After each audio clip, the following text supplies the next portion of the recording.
Neymar et Marseille.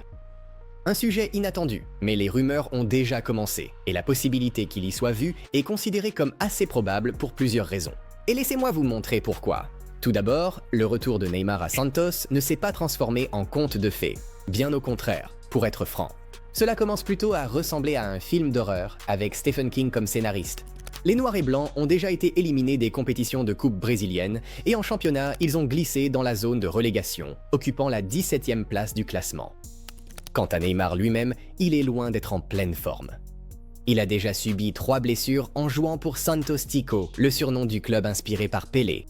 Ces statistiques ne correspondent pas non plus à celles d'une star mondiale. 18 matchs, 5 buts et 4 passes décisives. Tout cela a créé une tension sérieuse et une frustration croissante autour de Neymar qui ont finalement éclaté lors d'une confrontation publique avec un supporter de Santos après leur défaite à domicile 2-1 contre l'International le 24 juillet.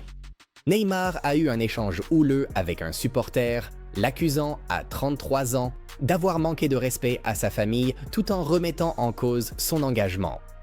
Les supporters de Santos ont ensuite publié un communiqué qui disait « Nous avons eu un épisode regrettable qui démontre le manque de compréhension de certaines personnes qui représentent Santos.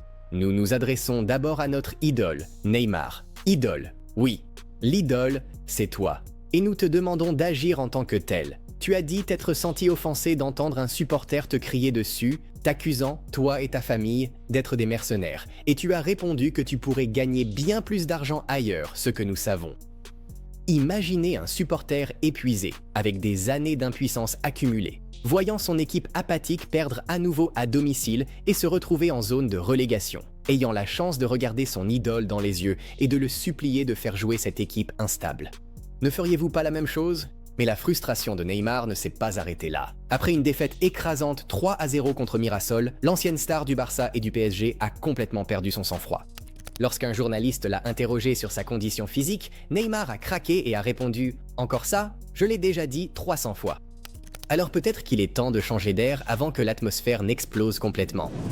Un transfert à Marseille pourrait être parfait pour Neymar. Une équipe ambitieuse, un entraîneur de haut niveau, Roberto De Zerbi, une ville magnifique et du football de haut niveau. Exactement ce dont il a besoin pour se préparer à la Coupe du Monde 2026 et retrouver son meilleur niveau, car il est clair qu'à Santos, avec cette tension électrique, cela n'arrive tout simplement pas. Et imaginez seulement le drame que cela provoquerait. Neymar contre le PSG. Voilà un scénario digne de toute la saison 2025-26, surtout si le Brésilien retrouve son meilleur niveau. Mais vous voulez mon avis honnête ? Ça n'arrivera pas. Les chances que Neymar rejoigne Marseille sont à peu près les mêmes que celles de le voir débarquer dans le championnat norvégien où l'homme du match reçoit 40 paquets de flocons d'avoine, 100 œufs et 20 litres de lait. Neymar va se battre pour Santos. C'est une question de fierté pour lui.